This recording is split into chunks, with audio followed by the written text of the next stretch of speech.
আসসালামু আলাইকুম। 11 অধ্যায়ের যে টাইপ ভিত্তিক এমসিকিউ সেই এমসিকিউতে তোমাদেরকে স্বাগতম জানাচ্ছি। তো আজকে আমরা পর্ব 1 কন্টিনিউ করব। দেখি তাহলে চলো পর্ব 1 এ কি রকমের এমসিকিউ আমাদের জন্য থাকছে। তো দেখো আমাদের টাইপ 1 বা পর্ব 1 যে যেটাই বলো না কেন আমাদের ফার্স্ট টপিকের নাম অ্যালিফ্যাটিক ও অ্যারোমেটিক হাইড্রোকার্বন।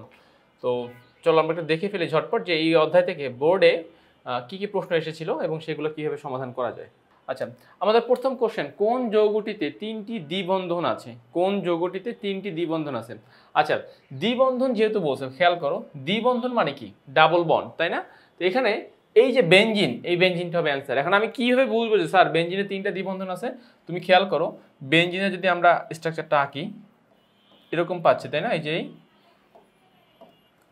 কয়টা ডাবল বন্ধন পাচ্ছি? 3টা ডাবল বন্ধন পাচ্ছি। সো আমরা জানি যে প্রত্যেকটা পয়েন্টে কার্বন হাইড্রোজেন থাকবে এবং এখানে এরকম 3টা একান্তর দ্বিবন্ধন থাকে আর কি, বেনজিন শর্তের মধ্যেই বলা আছে।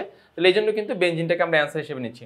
আচ্ছা, নেক্সট কোশ্চেন, কোনটি অসম্পৃক্ত বদ্ধ শিকল হাইড্রোকার্বনের সংকেত? আচ্ছা, খেয়াল করো, এখানে আমাকে কোশ্চেনটা পড়ে বুঝতে হবে যে কোশ্চেন আসলে কি বলেছে। যে ফার্স্টে বলেছে যে অসম্পৃক্ত বদ্ধ শিকল, তার মানে তার মধ্যে ডাবল বন্ধনও থাকবে এবং সেটা আটকানো থাকবে, সেটা খোলা থাকবে না। অসম্পৃক্ত বদ্ধ শিকল হাইড্রোকার্বন। আচ্ছা, তাহলে এখানকার C2H4 এটা কিসের সংকেত? ইথিনের সংকেত। এটা তো তাহলে এই মুক্ত শিকল আর কি। C3H6 মুক্ত শিকল। C4H8 এটাও মুক্ত শিকল। তাহলে অনলি খ নাম্বারটা হবে অ্যান্সার, যে C3H4। এবার এই C3H4 এটা দেখতে কি রকম দেখো, এটা দেখতে এরকম। যদি আমি এটাকে এঁকে দেখাই, ধরো এইটা CH, ডাবল বন্ধন CH, এই যেই, দেন এখানে CH নাও, CH2 নাও, এই যেই। তাহলে এখানে খেয়াল করো যে কার্বন কিন্তু 3টা বাট হাইড্রোজেন 4টা, 2 2 4 আর কার্বন 3টা। এই যে ডাবল বন্ধন প্লাস দেখো চারদিক থেকে আটকানো, সেই জন্য এটাকে আমরা বলতে পারবো অসম্পৃক্ত বদ্ধ শিকল হাইড্রোকার্বন। আচ্ছা, যাচ্ছি পরবর্তী প্রশ্ন। দেখো কি বলতেছে যে সাইক্লোবিউটিনের সংকেত কোনটি? সাইক্লো, ফার্স্টে এখানে কোশ্চেনের মধ্যেই তোমাকে অ্যান্সার বলে দিচ্ছে। ফার্স্ট অফ অল সাইক্লো মানে কি? চাকরিক হবে। আর বিউটিন, তাহলে বিউটিন মানে কি? 4 কার্বন বিশিষ্ট ডাবল বন্ধন, 4 কার্বন বিশিষ্ট ডাবল বন্ধন। সো আমরা প্রথমটার মধ্যে কোনো ডাবল বন্ধন নাই, দ্বিতীয়টার মধ্যে ডাবল বন্ধন 2টা, এটাও হবে না। চতুর্থটার মধ্যে ডাবল বন্ধন 2টা, এটাও হবে না। অনলি 3 নাম্বারটা, খেয়াল করো, অনলি 3 নাম্বারটা, যেখানে ডাবল বন্ধন কয়টা? একটা, আবার 4 কার্বন বিশিষ্ট, আবার চারদিক থেকে আটকানো। তো সমস্ত শর্তগুলোকে সে ফিল আপ করতেছে। এজন্য সাইক্লোবিউটিনের সংকেত হবে আমাদের এই অপশনের গ নাম্বার অপশনটি। আচ্ছা, যাচ্ছি নেক্সট আইটেমে যাচ্ছি। কি বলতেছে দেখো, নিম্নের কোনটি বিউটাইন 2? আচ্ছা, তো দেখো বিউটাইন তার মানে কি? অ্যালকাইন, 4 কার্বন বিশিষ্ট অ্যালকাইন। 2 মানে কি? আমার নাম্বারিং করার ক্ষেত্রে সেকেন্ড সিরিয়ালে যেই কার্বনটা আসবে সেই কার্বনটাকে আমরা প্রাধান্য দিব। তাহলে এখানকার সঠিক অ্যান্সার, খেয়াল করো, প্রথমটা হচ্ছে না কেন বলো তো? ট্রিপল বন্ধন নাই। দ্বিতীয়টা আমাদের answer. First of all triple বন্ধন আছে, তুমি যদি এই দিক থেকে নাম্বারিং করো, আমাদের কিন্তু নামকরণে কিছু নিয়ম আছে, 1 2 3 4। তাহলে আমরা যেই দিক থেকে নাম্বারিং করলে আমরা এদেরকে সিরিয়ালে আগে পাবো, আমরা সেই দিক থেকে নাম্বারিং করব। সো এই যে দেখো 2 নাম্বার কার্বনের পরে আমি ট্রিপল বন্ধন পাচ্ছি। তাহলে আমাদের এখনকার অ্যান্সার হবে 4 নাম্বারটার খ নাম্বার। 4 নাম্বার প্রশ্নের সঠিক অ্যান্সার হবে খ নাম্বার। আচ্ছা, এবারে যাচ্ছি আমি 5 নাম্বার প্রশ্ন। দেখো 5 নাম্বার প্রশ্নে কি বলতেছে? 5 নাম্বার প্রশ্নে বলতেছে CH3 সিঙ্গেল বন্ধন সি, ট্রিপল বন্ধন সি, মানে এটাও কিন্তু বিউটিন, মানে বিউটাইনের সংকেত। তাহলে আমরা একটু আগে যে প্রশ্নটা করলাম বা আমরা একটু আগে যেটা অ্যান্সার করলাম সেই প্রশ্নেরই রিভার্স কোশ্চেন বলতে পারো। আগেরবার তোমাকে নাম দিয়ে সংকেত জানতে চেয়েছিল, এবার তোমাকে সংকেত দিয়ে নাম জানতে চাচ্ছে। সো এবার অ্যান্সার কি হবে বলো তো? বিউটাইন 2 গ নাম্বার। 5-এর সঠিক অ্যান্সার কত হবে? 5-এর সঠিক অ্যান্সার হবে গ নাম্বার। মূলত 4 5 সেম কোশ্চেন, এক জায়গায় নাম দিয়ে সংকেত জানতে চেয়েছে আর এক জায়গায় সংকেত দিয়ে নাম জানতে চেয়েছে। আচ্ছা, এবারে আসতেছি এই প্রশ্নে। দেখো কি বলতেছে যে এখানে একটা সংকেত দেখা যাচ্ছে, যৌগটির আইইউপ্যাক নাম কি হতে পারে? তাহলে আমরা যেহেতু ট্রিপল বন্ধন রয়েছে, আমরা এখানে নাম্বারিং করব। এটা হবে 1, এটা হবে 2, এটা হবে 3। তাহলে 1 নাম্বার কার্বনের পরে আমি ট্রিপল বন্ধন পাচ্ছি। সো এটাকে প্রোপাইন বলা যাবে। কি বলা যাবে এটাকে? প্রোপাইন। তাহলে 6 এর সঠিক অ্যান্সার কত হবে? 6 এর সঠিক অ্যান্সার হবে ঘ নাম্বার। প্রোপাইন 1 তো আর আমরা বলি না, কিন্তু তুমি যদি চাও প্রোপাইন 1 লিখতে সেটাও হবে, সেটাও কিন্তু ভুল না। কিন্তু আমরা 1 নাম্বার কার্বনের পরে যদি কোনো বন্ধন থাকে সেটাকে আর ওইভাবে আমরা হাইলাইট করি না বা ফোকাস করি না। ওকে, যাচ্ছি আমরা নেক্সট কোশ্চেনে। দেখো এখানে কি বলতেছে যে আমাদের CH2 ডাবল বন্ধন CH সিঙ্গেল বন্ধন CH3 ব্রোমিন যুক্ত করেছি, ব্রোমিন যুক্ত করে আমরা পাচ্ছি একটা Y যৌগ। এখন বলতেছে Y যৌগটির নাম কি হবে? এখানে খেয়াল করো, তাহলে যদি আমরা Y যৌগটি নেই তাহলে ফার্স্ট অফ অল এখান থেকে একটা বন্ধন ভেঙে যাবে, এখানে একটা ব্রোমিন যুক্ত হবে, এখানে একটা ব্রোমিন যুক্ত হবে, ঠিক আছে? সো এই আমরা ব্রোমিনকে যুক্ত করে দিচ্ছি, দেখো এই আমরা ব্রোমিনকে যুক্ত করে দিচ্ছি। এবারে আমরা নাম্বারিং করব, তাহলে নাম্বারিং করার ক্ষেত্রে কিছু শর্ত রয়েছে, যে দিক থেকে নাম্বারিং করলে ব্রোমিনগুলোকে সিরিয়ালে আগে পাবো আমাকে ঠিক ওই দিক থেকে নাম্বারিং করতে হবে। তো যদি আমি এখান থেকে স্টার্ট করি, দেখো এটা হবে 1, এটা হবে 2, এটা হবে 3, তাহলে 1 2 dibromo 1 2 dibromo propane 1 2 dibromo propane 1 2 dibromo propane, তাহলে সাথে সঠিক অ্যান্সারটা হচ্ছে ক নাম্বার। এই যে দেখাই 1 2 ডাইব্রোমো প্রোপেন, অর্থাৎ এই ব্রোমিনগুলোর সাথে সংযুক্ত করার পরে আমি এটা এখান থেকে তৈরি করতে পারলাম। ওকে, সো আমি আশা করছি তোমরা এটাও বুঝতে পেরেছো। আমরা যাচ্ছি নেক্সট প্রশ্নে। এখানে একটা যৌগ দেখা যাচ্ছে, তাহলে এই যৌগের নামকরণটা কি হবে? তো দেখি, এটাকে দেখো, নর্মালি মনে হচ্ছে যে এটা এভাবে গিয়েছে, এই যে এভাবে গিয়েছে, এবং নাম্বারিংটাও তুমি চাইলে সেম ভাবে করতে পারো। তো যদি নাম্বারিংটা আমরা করি, দেখো 1, এইটা 2, এইটা 3, আমার কার্বন সিকলটা নর্মালি তো এরকম হয় তাই না, সোজা হয়, কিন্তু এবারে কার্বন সিকলটা সোজা না হয় কি হয়েছে, একটু এই দিকে আসছে, অর্থাৎ এরকম ভাবে এবার কার্বন সিকলটা আমরা এইভাবে কল্পনা করতে পারি। ওকে, তাহলে এটার নামকরণটা কি হবে বলতো? এটার নামকরণটা হবে প্রোপিন, 3 কার্বন বিশিষ্ট অ্যালকিন, 3 কার্বন বিশিষ্ট অ্যালকিন, নাম হবে কি? প্রোপিন। আর 1 নাম্বার কার্বনের পরে যেহেতু দ্বিবন্ধন রয়েছে, সো প্রোপিন 1, এটা বলার দরকার নাই, প্রোপিন আর প্রোপিন 1 একই জিনিস, একই মানে একই বস্তু আর কি। আচ্ছা, যাচ্ছি আমরা 9 নাম্বার প্রশ্নে। 9 নাম্বার প্রশ্নে আমরা ফার্স্টে অ্যালকাইন দেখতে পাচ্ছি, অ্যালকাইনকে আমি প্রথম ধাপে ব্রোমিনের সাথে বিক্রিয়া করিয়ে পাচ্ছি M যৌগ, দেন আবার ব্রোমিনের সাথে বিক্রিয়া করে পাচ্ছি আমি N যৌগ। এখন বলতেছে N যৌগটির নাম কি? আচ্ছা, খেয়াল করো, আমি যদি এভাবে দেখাই তোমাদেরকে, এখান থেকে দেখতে পারবো তোমরা। ফার্স্টে হবে CH3। ওকে, তো দেখো ফার্স্টে এই একটা ব্রোমিন, এই একটা ব্রোমিন। তো খেয়াল করো, আমাদের এটা হচ্ছে M যৌগ। এই যে দেখো, এখান থেকে একটা ডাবল বন্ধন, ট্রিপল বন্ধন আছে, আমি একটা বন্ধন ভেঙে ফেলবো, বিনিময়ে আমি সেখানে দুইটা ব্রোমিনকে যুক্ত করতে পারবো। সো এই যে দেখো, একটা বন্ধন ভেঙেছি, বিনিময়ে দুইটা বন্ধনকে এখানে যুক্ত করেছি, তাহলে এটাকে, এটা হবে আমাদের M যৌগ। এখন সেই M যৌগের সাথে যদি আমি আবার ব্রোমিন যুক্ত করি, তখন পাবো আমি N যৌগ। তাহলে আমার কি করতে হবে বলতো? এখান থেকে এই যে একটা বন্ধনকে কমিয়ে ফেলতে হবে, একটা বন্ধনকে মানে এখান থেকে কমাই দিব আর কি, এই যে। তাহলে আসো, এই দিকেও একটা ব্রোমিন আসলো, এই দিকেও একটা ব্রোমিন আসলো। দুই এখন কি ট্রিপল বন্ধন থেকে হয়ে গেল সিঙ্গেল বন্ধন, এবং 2 কার্বনে 4টা করে, দুইটা করে 4টা করে মোট ব্রোমিন যুক্ত হলো। তাহলে এবার নামকরণ করব কিভাবে? নাম্বারিং করে ফার্স্ট, এটা হবে 1, এটা হবে 2, এটা হবে 3। তাহলে আমার 1 নাম্বার কার্বনে কয়টা ব্রোমিন পাচ্ছি আমি? 2টা, এই একটা ব্রোমিন, এই একটা ব্রোমিন। আবার 2 নাম্বার কার্বনে কয়টা ব্রোমিন পাচ্ছি? 2টা, এই একটা ব্রোমিন, এই একটা ব্রোমিন। সো এই জন্য দেখো, আমাদের এখানকার নামকরণটা হবে গ নাম্বারটা। খেয়াল করো, আমাদের এখানকার নামকরণের অ্যান্সারটা কত হবে? গ নাম্বারটা। ফার্স্টে 1 1, তার মানে বোঝা যাচ্ছে যে 1 নাম্বার কার্বনে 2টা ব্রোমিন আছে। এরপরে 2 2, তাহলে বোঝা যাচ্ছে 2 নাম্বার কার্বনে 2টা ব্রোমিন আছে। টেট্টা ব্রোমো মানে কি? মোট তাহলে ব্রোমিন কয়টা হলো? 2 2 4। সো টেট্টা ব্রোমো মানে 4টা ব্রোমিন। আর প্রোপেন দেখো, এই যে মানে মুক্ত সিকলে যেটা বললাম যে CH3 CH, এটা propane. So 1 1 2 2 tetra bromo propane. Okay, তাহলে এটা আমাদের 9 নাম্বার যে প্রশ্ন, সেই প্রশ্নের অ্যান্সার আমরা এখান থেকে কমপ্লিট করলাম। আচ্ছা, যাচ্ছি আমরা নেক্সট প্রশ্ন। দেখো কি বলতেছে। নেক্সট প্রশ্নে বলতেছে যে X plus sodium hydroxide CH3 CH2 COONA plus H2O। এখন বলতেছে X যৌগটির নাম কি?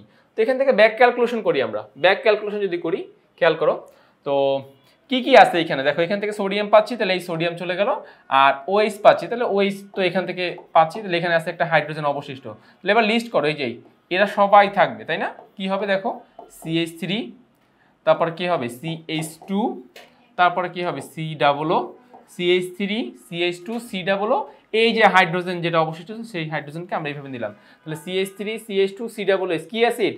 Propanoic acid. কি অ্যাসিড বলো তো? Propanoic acid. আমরা এখান থেকে পাচ্ছি কি? এখান থেকে প্রোপানোয়িক অ্যাসিড পাচ্ছি। সো আমরা 10 নাম্বার যে কোশ্চেনটা ছিল, আমরা জাস্ট ব্যাক ক্যালকুলেশন, অর্থাৎ আমার উৎপাদে যা আছে সেখান থেকে আমরা বিক্রিয়কটা হিসাব করলেই আমরা এখান থেকে এটার অ্যান্সার পেয়ে যাচ্ছি। ওকে, সো আমি আশা করছি তোমরা এটাও বুঝতে পেরেছো। আমরা যাচ্ছি আমাদের নেক্সট প্রশ্নগুলোতে। আচ্ছা, এবারে দেখো কি বলতেছে যে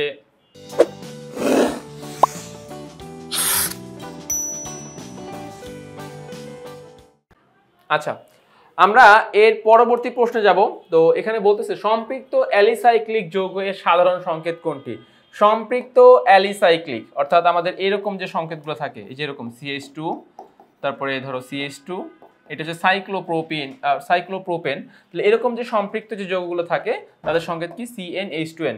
আর নর্মালি আমরা অসম্পৃক্ত যৌগের মুক্ত শিকল অসম্পৃক্ত যৌগের সাধারণ সংকেত কিন্তু CnH2n বা CnH2n-2 হতে পারে। অ্যালকিন হলে CnH2n আর অ্যালকাইন হলে CnH2n-2।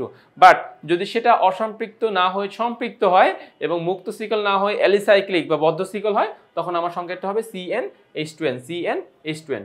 আচ্ছা, তো আমি যাচ্ছি এর পরবর্তী প্রশ্ন। দেখো, সাইক্লোহেক্সেন হাইড্রোকার্বনে, হ্যাঁ, সাইক্লোহেক্সেন হাইড্রোকার্বনে তো দেখো বেনজিন চক্র থাকে না, কোনো একক বন্ধন নেই। তাহলে আমরা এখন এখান থেকে অ্যান্সারগুলো খোঁজার চেষ্টা করব।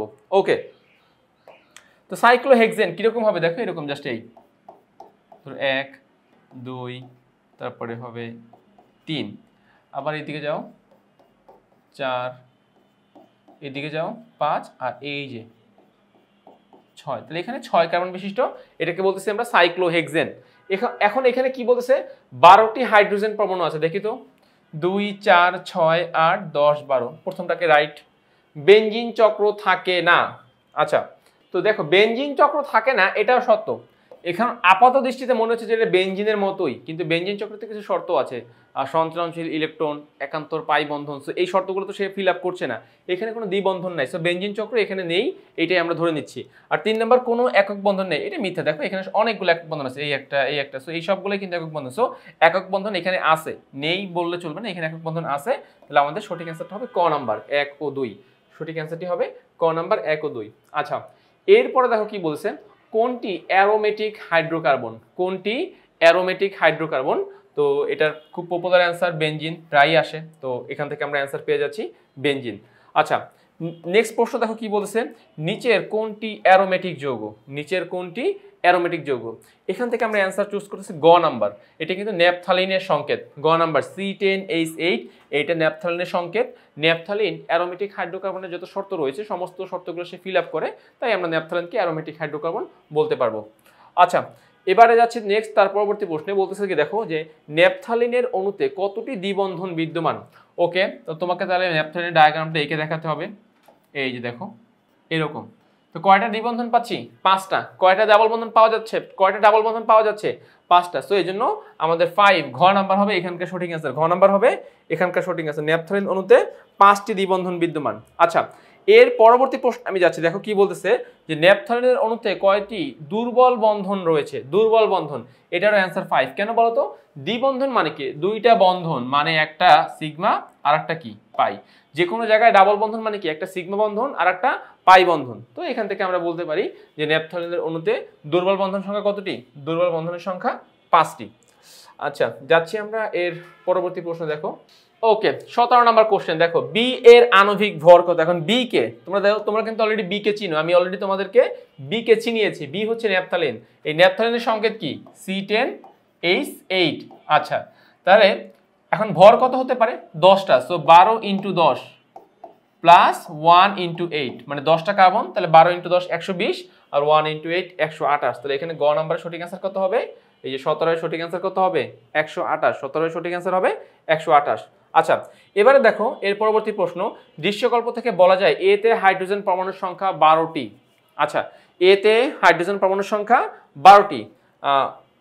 ইয়েস, এতে হাইড্রোজেন পরমাণুর সংখ্যা 12টি, এটা সত্য। কেন বলতো, এটা কিসের সংকেত, এটা সাইক্লোহেক্সেনের সংকেত। এই যে প্রত্যেকটা পয়েন্টে কিন্তু CH2, এখানেও কি রয়েছে CH2, এই পয়েন্টেও কি রয়েছে CH2, এই পয়েন্টেও পাচ্ছি CH2, এই পয়েন্টেও পাচ্ছি CH2, সবগুলো পয়েন্টে পাচ্ছি আমি CH2। সো যেহেতু সবগুলো পয়েন্টে CH2 রয়েছে, তো 6টা পয়েন্ট 12টা হাইড্রোজেন, তাহলে 6 × 2 12টি হাইড্রোজেন রয়েছে। আচ্ছা, আমরা এটাকে আরেকটু উপরে উঠাই। আচ্ছা, এবারে দেখো কি বলতেছে, আচ্ছা উপরে উঠলেও তো হচ্ছে না। আচ্ছা, ফার্স্টে আমি এটাকে অ্যান্সারটা করি, দেন আমি এরপরে যাচ্ছি এখান থেকে। ওকে, খেয়াল করো। সো আমাদের প্রথম পয়েন্টটি আমরা সঠিক পেয়েছি যে এখানে 12টি হাইড্রোজেন পরমাণু রয়েছে। বি একটি ঊর্ধ্বপাতিত পদার্থ, ন্যাপথালিন একটি ঊর্ধ্বপাতিত পদার্থ, এটাও সত্য। 3 নাম্বার, এ ও বি অ্যারোমেটিক যৌগ, এটা মিথ্যা। এ কি অ্যারোমেটিক যৌগ হবে না, এ তো অ্যারোমেটিক যৌগ হবে না। এ সাইক্লোহেক্সেন, এটা হচ্ছে নরমালি এলিসাইক্লিক যৌগ, এলিফ্যাটিক যৌগ বলতে পারি আমরা এটাকে, অ্যারোমেটিক যৌগ নয়। তো এখান থেকে আমরা অ্যান্সার নিচ্ছি 1 ও 2। তো 1 ও 2 যদি আমরা অ্যান্সার নিই, দেখি এখন নিচের কোনটার সাথে মিলে যাচ্ছে 1 ও 2, ক নাম্বার। আমাদের এই প্রশ্নের সঠিক অ্যান্সার কত হবে, ক নাম্বার। ওকে, সো আমরা এটা সলভ করে ফেললাম। এবারে যাচ্ছে তার পরবর্তী প্রশ্নে, বলতেছে যে নিচের কোনটি ন্যাপথলিনের সংকেত? 4টা সংকেত দিয়েছে, এই যে সংকেতটা দেখা যাচ্ছে ন্যাপথলিনের সংকেত। তোমরা জানো যে ন্যাপথলিনের মধ্যে দুইটা ডাবল বন্ধন রয়েছে, ন্যাপথলিনের মধ্যে সরি দুইটা ডাবল বন্ধন না, দুইটা বেনজিন বলয় রয়েছে, দুইটা বেনজিন বলয় রয়েছে। সো দেখো এই একটা বেনজিন বলয়, এই একটা বেনজিন বলয়। সো ন্যাপথলিনের মধ্যে আমরা ডাবল বেনজিন বলয় দেখতে পাই, এজন্য আমাদের এটা সঠিক অ্যান্সার। ওকে, দেখো নেক্সট প্রশ্নগুলোতে কি বলতেছে, এক্স এবং ওয়াই দুটি যৌগ, বলতেছে এক্স এর 2 মোল সমান সমান কত গ্রাম। আচ্ছা ফার্স্টে আসো, এক্স এর সংকেত কি? এই যে এক্স যৌগ, সেই এক্স যৌগের সংকেত কি? এক্স যৌগের সংকেত হচ্ছে C6H12। হ্যাঁ, তাহলে 6 × 12 প্লাস 1 × 12, ভর কত? এটার ভর কত আসতেছে? 6 12 72, ঠিক আছে, 72 প্লাস 12 কত হয়? 84, তাই না? তাহলে 84 × 2 কত হয়? 17, 176। দেখি আমি একটু হিসেব করে, তাহলে 6 × 12 প্লাস 12, 84 × 2, 168, সরি 168, 168। আচ্ছা ওকে, গেল। তাহলে আমাদের এখানকার সঠিক অ্যান্সারটা হচ্ছে ঘ নাম্বার। ওকে, সো আমি আশা করছি তোমরা এইটুকু পর্যন্ত বুঝতে পেরেছো। আচ্ছা, এবারে আমাকে এখান থেকে নেক্সট আরেকটা বহুপদী সমাপ্তি সূচক প্রশ্ন, বলতেছে যে ওয়াই একটি ঊর্ধ্বপাতিত পদার্থ। তোমাদের মনে আছে কিনা ওয়াই কে ছিল? ওয়াই ছিল কিন্তু ন্যাপথলিনের সংকেত, ওয়াই ছিল আমাদের ন্যাপথলিনের সংকেত, ওয়াই ন্যাপথলিনের সংকেত, তাহলে এটা সত্য। আচ্ছা নেক্সট প্রশ্ন, এক্স ও ওয়াই উভয় অ্যারোমেটিক হাইড্রোকার্বন, এটা মিথ্যা। এক্স কে ছিল বলো তো? এক্স ছিল সাইক্লোহেক্সেন, তাহলে সাইক্লোহেক্সেন তো কখনো অ্যারোমেটিক যৌগ হবে না, অ্যালিফেটিক যৌগ, সো এটা মিথ্যা। আর 3 নাম্বার, ওয়াই যৌগ পানিতে অদ্রবণীয়। ন্যাপথলিন যেহেতু একটা অপোলার যৌগ, পোলারিটি সে প্রদর্শন করে না, তাহলে সে পানিতে কি হবে না? দ্রবীভূত হবে না। 1 ও 3 সঠিক, 1 ও 3 সঠিক, তাহলে এখান থেকে সঠিক অ্যান্সার পাচ্ছি আমরা খ নাম্বার। আমাদের 21-এর সঠিক অ্যান্সার কত হবে? 21-এর সঠিক অ্যান্সার হবে খ নাম্বার। আচ্ছা এবারে দেখো নেক্সট প্রশ্ন কি বলতেছে, যে পেন্টেনের স্ফুটনাঙ্ক কত? পেন্টেনের স্ফুটনাঙ্ক কত? পেন্টেনের স্ফুটনাঙ্ক 36। আচ্ছা পেন্টেনের স্ফুটনাঙ্ক 36.1 ডিগ্রি সেলসিয়াস। পেন্টেনের স্ফুটনাঙ্ক কত? 36.1 ডিগ্রি সেলসিয়াস। আচ্ছা লাস্ট কোশ্চেন, কোনটি এস্টারের কার্যকরী মূলক? এস্টারের কার্যকরী মূলক COO, অর্থাৎ COO বন্ধন থাকবে, এই পাশে আর থাকবে। তো আমরা নর্মালি এটাকে এভাবে অনেক সময় লিখি COO, এটা আমাদের এস্টারের কার্যকরী মূলক। তো এই মোটামুটিভাবে আমাদের এই টপিকের মধ্যে 23টা প্রশ্ন ছিল, সেই 23টা প্রশ্ন আমরা সমাধান করলাম। আমি আশা করতেছি তোমরা এই প্রশ্নগুলো বুঝতে পেরেছো। এক্সামে এইভাবে প্র্যাকটিস করে যদি তোমরা এক্সাম দিতে পারো, তোমাদের এক্সাম খুব ভালো হবে। সো আজকে এই পর্যন্তই, নেক্সট পর্বে আবার দেখা হচ্ছে।